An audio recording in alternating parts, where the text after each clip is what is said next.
आपका परिवर्तित होना, चेंज होना, अपनी लाइफ को चेंज करना आपके हाथ में है। आपको कहना है परमेश्वर, अगर आपको लग रहा है कि मैं बार बार डाउन होता जा रहा हूं, आपको लग रहा है कि मैं घटी में जा रहा हूं, तो परमेश्वर को कहूं, परमेश्वर कोई गलती है, मैं इसी समय दूर हो जाता हूं शराब के नशे से, मैं दूर हो जाता हूं पाप से। परमेश्वर उसी समय चेंज करेगा। मतलब आत्मा कह रहा कि बल से उतरेगा। कब? इसका मतलब कि जब आप अभिषिक्त व्यक्ति के साथ शाऊल रहा, और इसी समय नब किसके साथ, प्रॉफिट कह रहा शमूएल के साथ जब शाऊल जुड़ा, वो भेड़ बकरियां चगाने वाला, उसके बाद वो इतना चेंज हो गया, इतना बल से उतरा, वो प्रार्थना करने लगा। और एक जगह पढ़ो कि वहां पर लिखा कि उसके कह रहा नबियों का टोला तुझे मिलेगा, नबी नहीं कहता, नबियों का टोला मिलेगा, और तू और ही परिवर्तित हो जाएगा। और टोला मतलब झुंड मिलेगा। और जब वो टोला उसे मिला और परमेश्वर ने क्या किया, कहता उसको परिवर्तित कर दिया और उसको वहां ले गया और उसको ब्लेसिंग दिया, वो भी भविष्यवाणी करने लगा। इसका मतलब भविष्यवाणी कोई हर व्यक्ति कर सकता है। और जब आप प्रेरितों 2:17 को पढ़ते हैं, एक्ट्स के 2:17 को पढ़ते हैं, तो वहां क्लियर लिखा कि परमेश्वर आपके बच्चों से भी भविष्यवाणी कराएगा।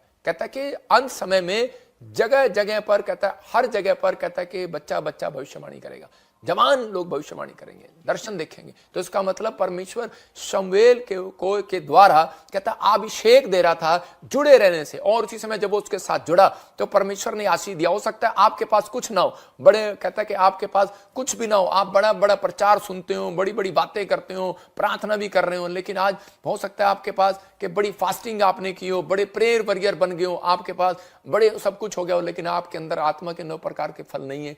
तो इसका मतलब कह रहा है कि आपकी लाइफ में कहता अगर आप आगे कभी नहीं बढ़ सकते, इसलिए जरूरी है, अगर आप चाहते हैं कि परमेश्वर मुझे आत्मा के 9 प्रकार के फल दे। ये राजा बन गया सिर्फ किसके कारण? क्योंकि ये अभिषिक्त के साथ जुड़ा और उसके स्वभाव को उसने अपने अंदर ले लिया, और जैसा उसका स्वभाव था वैसा वो हो गया।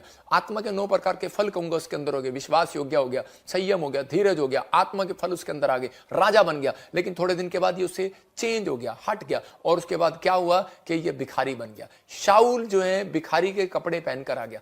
आज बड़े बड़े बिजनेसमैनों को मैंने डाउन होते देखा है, बड़ी बड़ी सेवकाई को मैंने डाउन होते देखा है, लेकिन कारण कहते हैं कि वो अपने आप में टक्कर मारते रहते हैं, अपने आप में आ बैल मुझे मार। मैं कह रहा हूं कि आपको कुछ नहीं करने की जरूरत है, आपको सिर्फ परमेश्वर से प्रार्थना करने की जरूरत है कि परमेश्वर, जैसे याकूब ने रोटी कपड़ा मकान मांगा, लेकिन परमेश्वर में उसके साथ साथ कहता है कि मैं जिस सफर में जाऊं, मैं परमेश्वर कहता है कि मेरे सफर को मुबारक करना, मुझे तेरा हाथ चाहिए, तेरा अभिषेक चाहिए। अभिषेक प्रार्थना करने में आपको बढ़ाएगा। अभिषेक जो है कहता आपकी जिंदगी को में ऊपर लेकर आएगा, कहता आपको नीचे से ऊपर लेकर आएगा। याद रखना है भविष्यवाणी है, अगर आप इस वचन का आदर कर रहे हैं, सीख रहे हैं, और उसी समय कहता है कि आप अभिषिक्त व्यक्ति के साथ जुड़े हुए, तो आपका बिजनेस नीचे से लेवल से ऊपर के लेवल पर आएगा। यीशु मसीह का नाम, आपका स्टैंडर्ड ऊपर होगा, आप बढ़ेंगे और आशीषित होंगे।